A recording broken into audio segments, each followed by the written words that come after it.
morning. On behalf of the Baha'i Chair for World Peace and the Program for Society and the Environment, Society and Environment is housed in the Department of Sociology. Both programs are in the College of Behavioral and Social Sciences. I'd like to welcome all of you to this wonderful symposium on climate change and food security. I've had a little time before this meeting to meet with our distinguished speakers who have traveled from far distances, Canada and Colorado, to be here today. And we are really delighted to have them because they are two of the most active scholars in these areas which they will address today. I also would like to acknowledge my dear colleague, Dr. Dana Fisher from the Department of Sociology. She actually directs this wonderful program for society and the environment. And so it is really a pleasure to have her collaborate with me. And I will be honest that I think without her, I would not have been able to get such distinguished speakers today. So thank you all. Today's symposium is the first in a series that we are starting on the theme of overcoming challenges in globalization of the environment. The primacy of the exploration of scientific knowledge in relation to the environment and its preservation is central to promoting global peace. Learning about the interconnected relationship between the environment and society, especially global vulnerabilities experienced by people, societies, and ecosystems, helps us to better prepare in taking actions to decrease the risks. The impacts of climate change and food security, the two topics that our speakers will address today, have been shown to affect human health, poverty, agriculture, water supplies, ecosystems, and people's social and economic livelihood. Understanding how to manage the risks of climate change offers us options for integrating adaptation with economic and social development and with initiatives to limit future warming. Our two prominent speakers are engaged in research that directly addresses the risks and challenges of climate change. We are grateful to them for taking the time out of their busy schedules to be with us today. And I would like to now begin by introducing our first speaker, and she is Dr. Patricia Romero-Lankao, sitting in the middle, so to speak. And I will just explain some of the many things she does, but this, I'm sure, by no means covers the amazing activities that she's involved with, both in scholarship and in outreach throughout, I think, the world.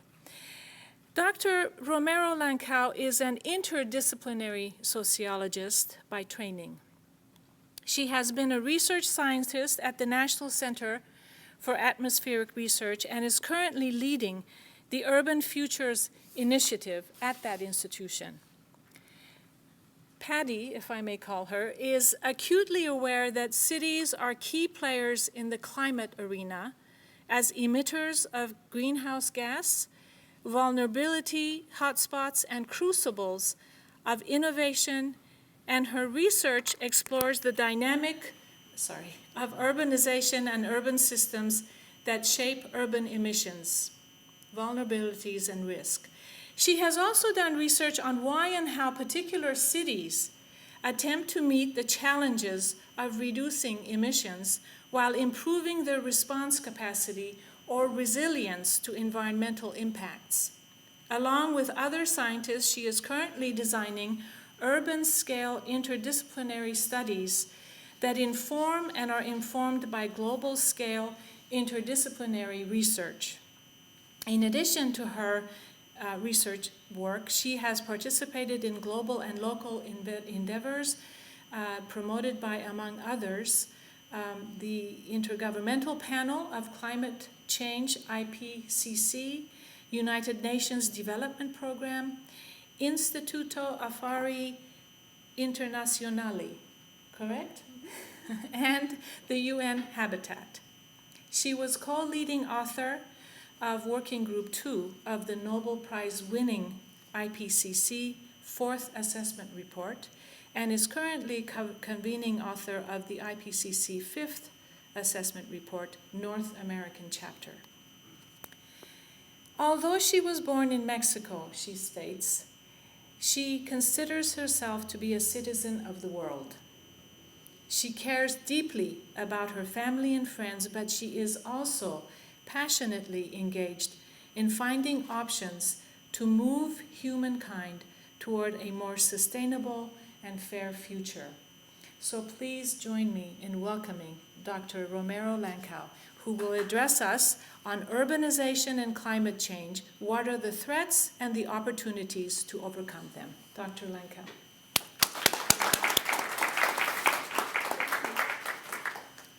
Thank you for inviting me to this event. Today, I will first of all tell you a little bit about the research a group of enthusiastic young scholars and I do within our Urban Futures Initiative. You see below the names of my enthusiastic colleagues who really are teaching me a lot.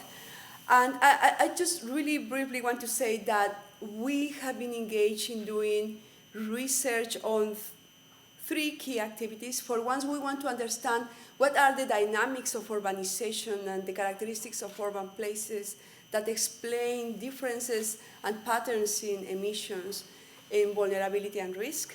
We also, as already nicely read, try to understand how decision makers and populations deal with the challenges of climate change, but mostly with their everyday challenges. How do they frame global issues in terms of local concerns and priorities? And how, of course, urban decision makers and mayors address this issue. I am very happy to see that it's cities that are key innovators and key sources, not only of the problem, but also of the solutions. And we do a lot of capacity building and training, particularly in the Americas, and now we are moving to Asia. But my heart is in the Americas. I don't know why. Okay. I wanted to tell you a little bit about our group because it's in this context that I am addressing this presentation. I will focus my presentation in three key points. I want to make a strong case as to why we need to focus on urbanization, on cities, and on climate change, the UCC issue. I also want to show that the scale at which we engage with these issues really matters in terms of our scope, definition, and findings, and also of how we inform and challenge actions, because we also want to challenge actions. We are aware that some actions are leading us to the wrong path. And I will close with some remarks on how this issue relates to the issue of human security and somehow also of peace. This chair is very focused on. So let me start then with why urbanization, cities, and climate change. And I will use three key concepts we have worked on globally. The one is scale. The scale at which we have become urban is unprecedented. Between 1950 and 2011, our urban areas, urban populations increased by 5-fold. That's incredible. That's unseen before, right? Another key concept is the rate, meaning the intensity, the pace at which we have become urban has been also amazing. In 1950, we had 75 cities of 1 million people. In 2011, we got 447. So, I mean, this is, we are changing way too fast, way too quickly for us to really grasp and get a sense of what this means in terms of opportunities and challenges. And then the location is also important. In the 19th century, it was Europe and the US who became urban, who transitioned to being urban, meaning it was 50% of their populations became urban by the dawn of the 20th century. Then Latin America became urban during the post-war. And of course, Latin America faced a challenge, while in the US and Europe, urbanization went hand with industrialization and was able to offer jobs and to offer universal access to many assets and options. That was not the case with Latin America. So Latin America faced a challenge there. But now, currently, Asia and Africa are urbanizing at a way too quick pace. The challenge being for Asia that, with the exception of China, who has been able to develop infrastructures and is still faced with lots of challenges, equity challenges, that's not the case with Africa. In Africa, urbanization has not developed with industrialization, and that is becoming a source of challenge. Another key element I want to point to is that we focus too much on megacities, and what we found with this kind of global level analysis is that we need to focus more and more on small and medium cities, because those are the ones that are growing the fastest. And this offers, all this process I described so quickly offers opportunities and challenges. Opportunities for already urbanized countries are given by the fact that they already have lots of institutions and assets and universities that are source of innovations and offer possibilities for change. The challenge is that many of these cities are faced with path dependencies, meaning many infrastructures, many institutions are not as easy to change as we want them to. Now let me move to the cities and countries that are urbanizing now. The good news is that we still can redirect their pathways. We can develop different visions for cities that do not need to be like the ones we know today. We don't need to have congested cities. We don't need to have crazy cities. We need to have innovative cities. We need to have cities that focus on humans.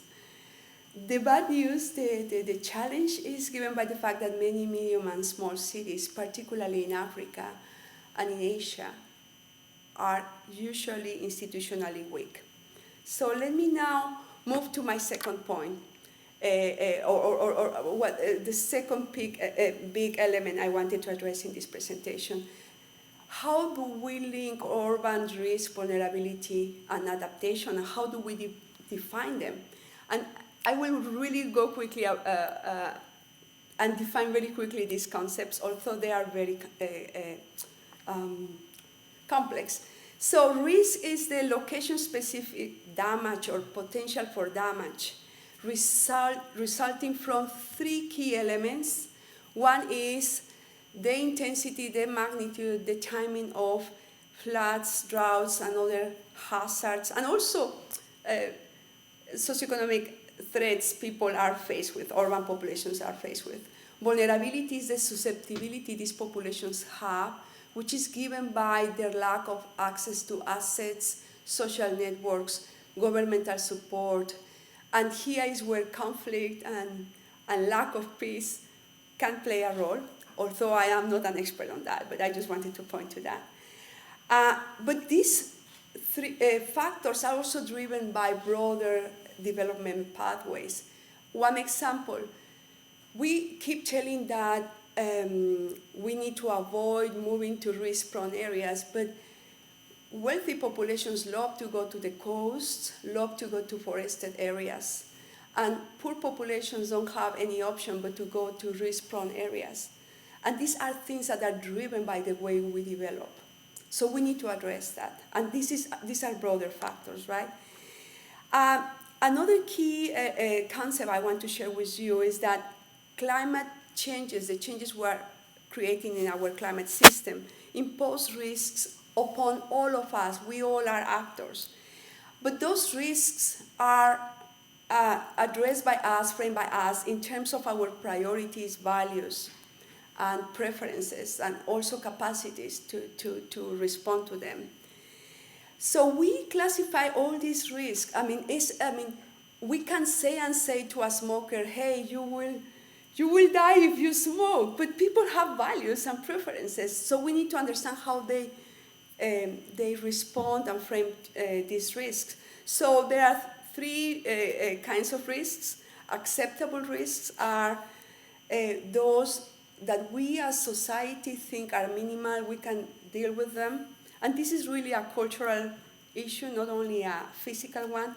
There are also tolerable risks, meaning those that are already very relevant for us.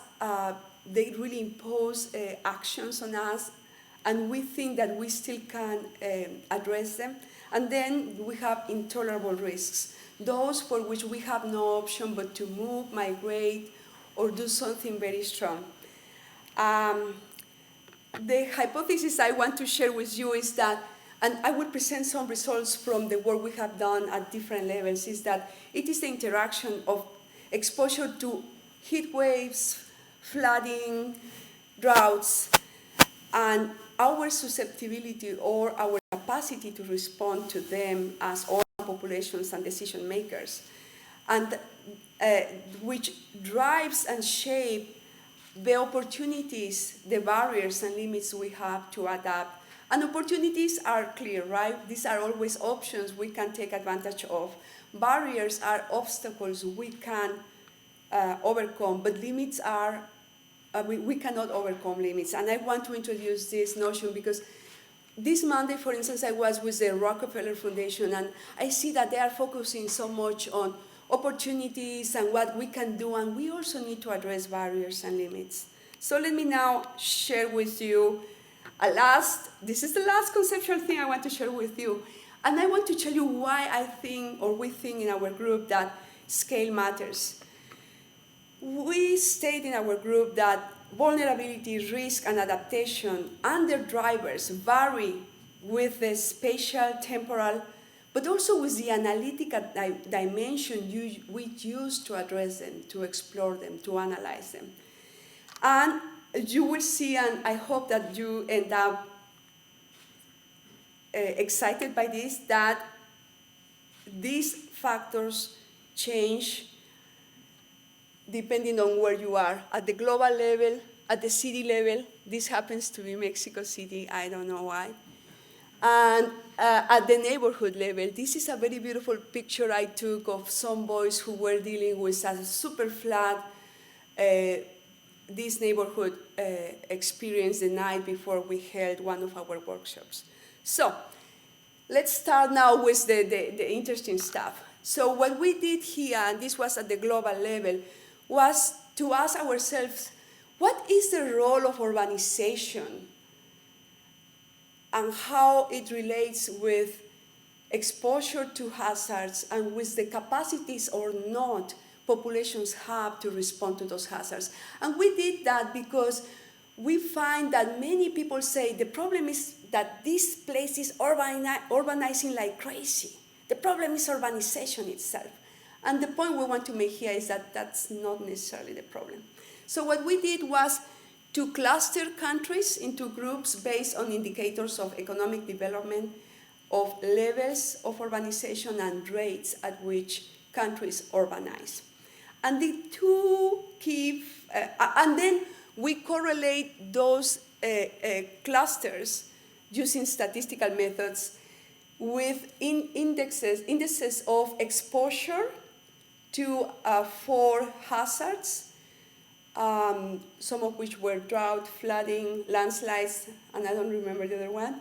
And then with indicators of sensitivity such as age,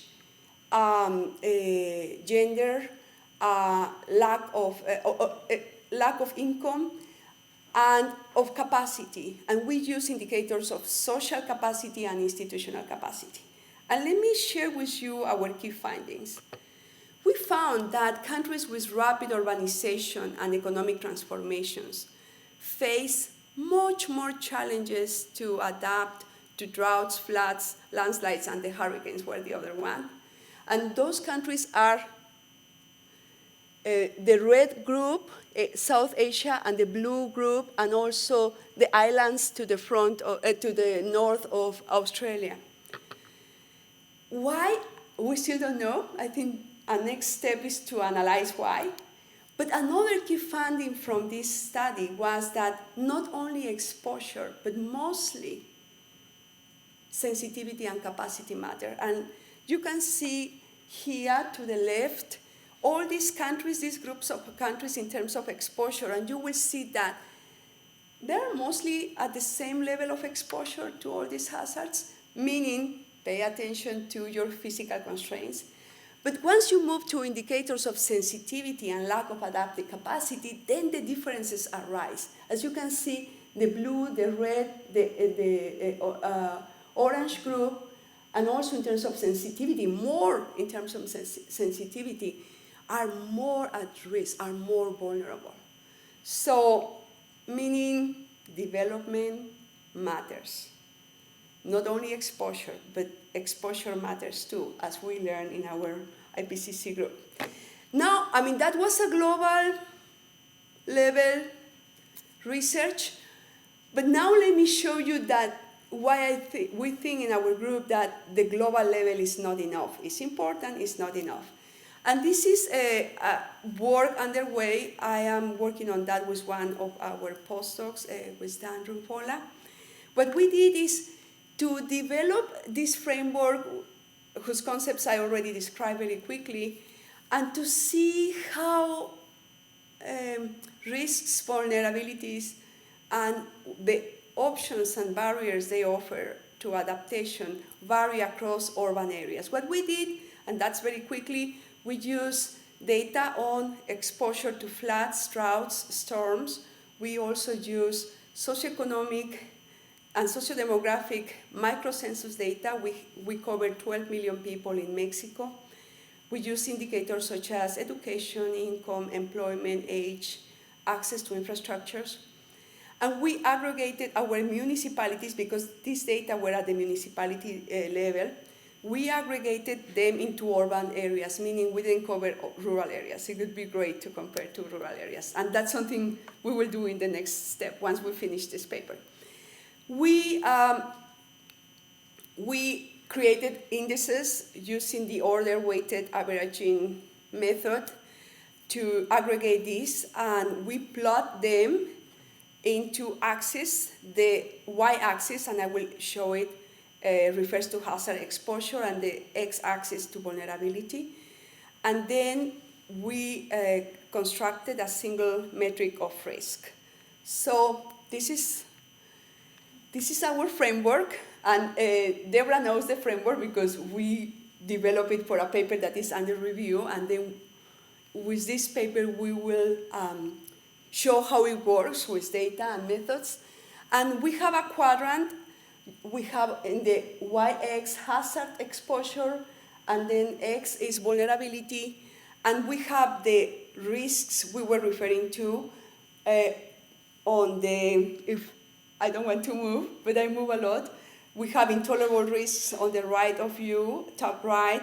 Hazard challenges predominate left, top. And then tolerable risks are down there, and vulnerability challenges predominate are here. And let me show you what we did and what we found. Here you have all the cities, all the urban areas. Some are metropolitan areas, or some are super megalopolis like Mexico City. And what we found is, that many cities in Mexico tend to be at between, I mean, in this wide area, right, of, okay, we still have tolerable risks, we need to address them, but we can address them. But only some cities, and it was interesting for me to see that Mexico City is towards the intolerable area, and Puebla is even more. So just now when we are writing the paper to present the results, we will need to address why this is so, what role context-specific factors play in explaining this. But okay, I mean, this is what you see at the national level comparing data. Two caveats with this data. Our exposure data only cover disasters. Disasters that are strong things, you know. We are not talking about everyday hazards. We are underestimating the role of everyday vulnerability and of indicators of vulnerability that you just capture with field work and ethnographic work. And I will refer to some results on that. And if we were to put here data covering Bangladesh or covering Africa or covering other cities, our whole configuration could change. So those are the two caveats. But I think it's nice to see this. But the point, and we also have this, we used GIS to represent the same thing. The red urban areas are the more at risk, right? And the blue ones are the more resilient, if you want to use that. So you can represent this in different ways, and decision makers really like it. When they see this, they are, oh, okay, so let's have a conversation. But that's not enough. I mean, that was national to a regional level or subnational level. But let me now show you what our work at finer scales shows and illustrates, and you will see how interesting these things become. This is a paper we just got published in Habitat International. We use the same framework. Risk is the result of exposure and vulnerability. But we selected communities, neighborhoods in 4 Latin American cities: Bogota, Buenos Aires, Mexico, for sure, and Santiago. I'm saying Mexico because I grew up in Mexico and I know a lot about Mexico City. And the point we made here was that scale matters, and we went from the city to the neighborhood to the household level. And what are our key findings? The key findings are that mostly many studies focus on the household level. And another important thing, the black bullets referred, as you can see here, to actual adaptation actions as captured by our surveys, and the blue to the determinants of vulnerability and adaptation capacity or adaptive capacity. So many studies focus on the household level, right? And they say, what's the role of age, gender, education, medical conditions, house quality, and perceptions in defining capacities to adapt? And that's good. That's important because, as you can see, we identified in our surveys that people have a lot of options at hand. Whenever they are faced with floods, they move their belongings to the upper level. Whenever they are faced with heat, they are not as sophisticated as we are in the US. They just open the windows. But they have ways to deal with that, right? Whenever they are faced with disasters, they call the emergency number, and some of our interviews were very good at getting organized as a group and calling each other, etc., etc. Some invest in house amenities and structural house modifications, etc., etc. But the point is that these actions are not enough. I mean, we cannot rely on asking people to do A, B, and C. We need to also undertake actions at the neighborhood level which have more reach. And then you see below that they are based on access to social capital and social networks and family support, And at the city level, access to infrastructure and services is fundamental. Access to education is key. And many of our populations, I mean, the neighborhoods we work with, do not have access to any of this. And here is where the informal status of a community starts to play out.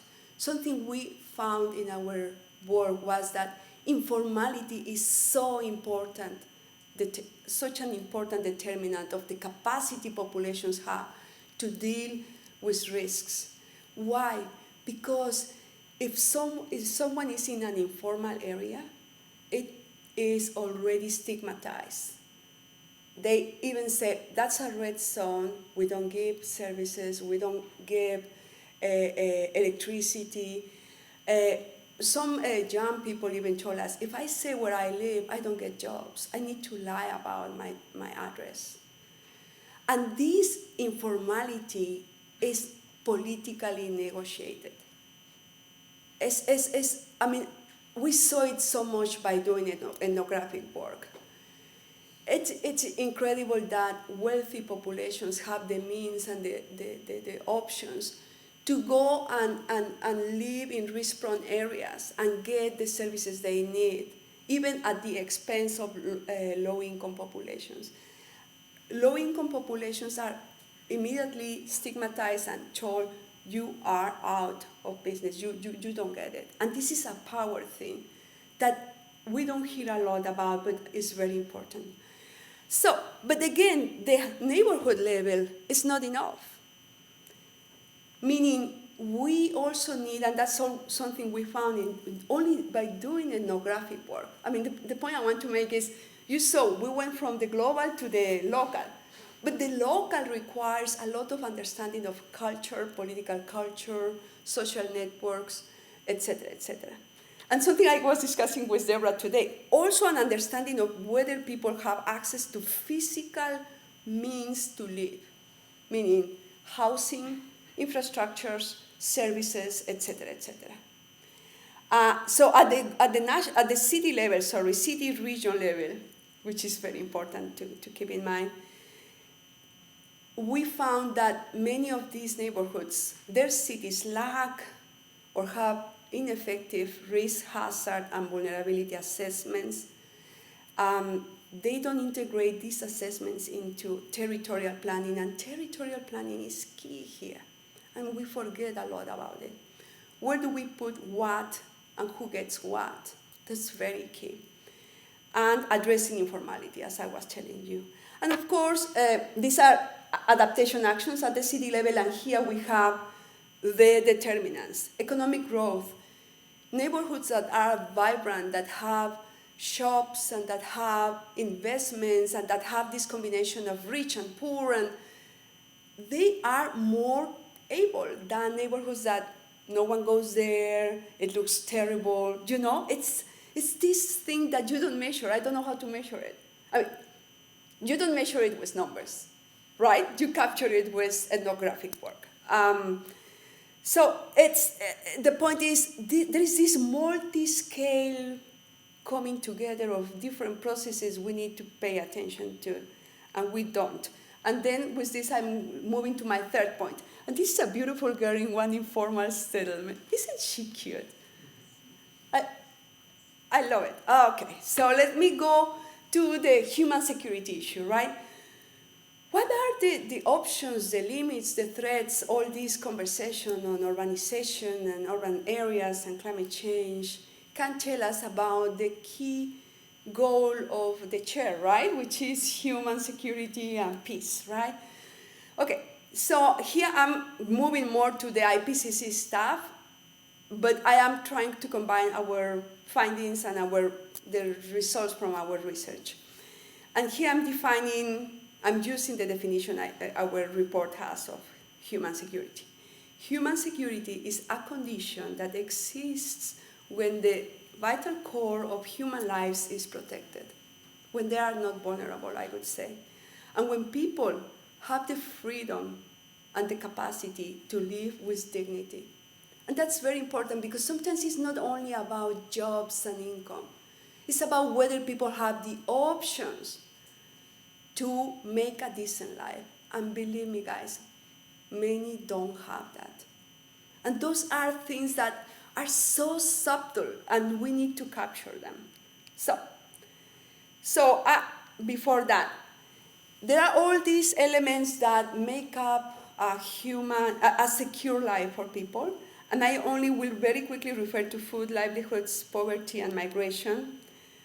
So, in terms of the livelihoods and component of human security, it's clear that climate change is a threat multiplier for many of the factors that contribute to security or else insecurity in cities. And here are some of the direct and indirect impacts. Climate has proved and will continue to have direct impacts of livelihoods, on options, right?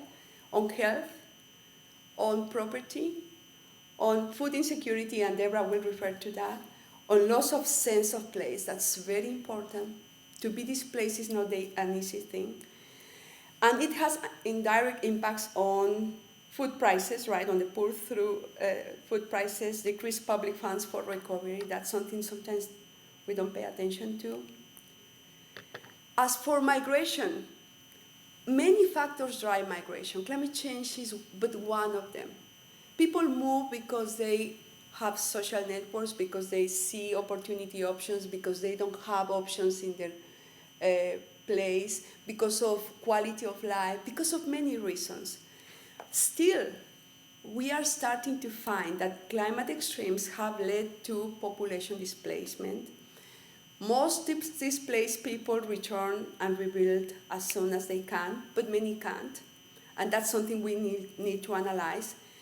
And it's for sure clearer and clearer that long-term climate change, such as sea level rise and loss of agricultural productivity, and Deborah will refer to that, will likely have a significant impact on future migration flows. I'm almost to close. What can we say? And this is interesting, right? This is Hurricane Katrina, and this is Mitch, by the way. Mitch in Honduras, or Honduras, as we say here, right? Why migration, right? Because migration is one of the two key drivers of urbanization. There are many, by the way, but one of the key drivers of urbanization. But migration is also a livelihood and adaptation strategy. Many of us, and I am a migrant, and I'm sure many here are, move because we have options, we have possibilities.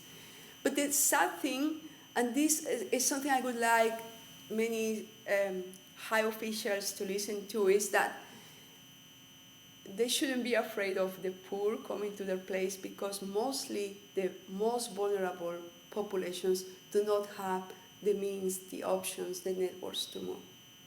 It is the people in middle grounds and upper classes that have more of those means, and that's something many experts on migration have found.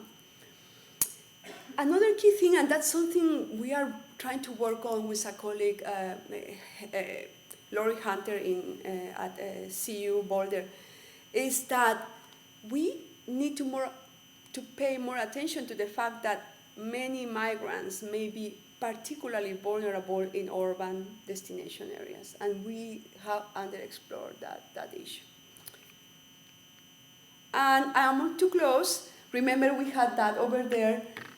You can see, and we also found in our report, that many adaptation opportunities exist. There are also adaptation barriers. And with this, I close. But we also need to be very aware of the physical limits to adaptation. There are physical limits. The most important is given by the fact that if we don't do anything to mitigate and to reduce emissions now, and cities play a key role here.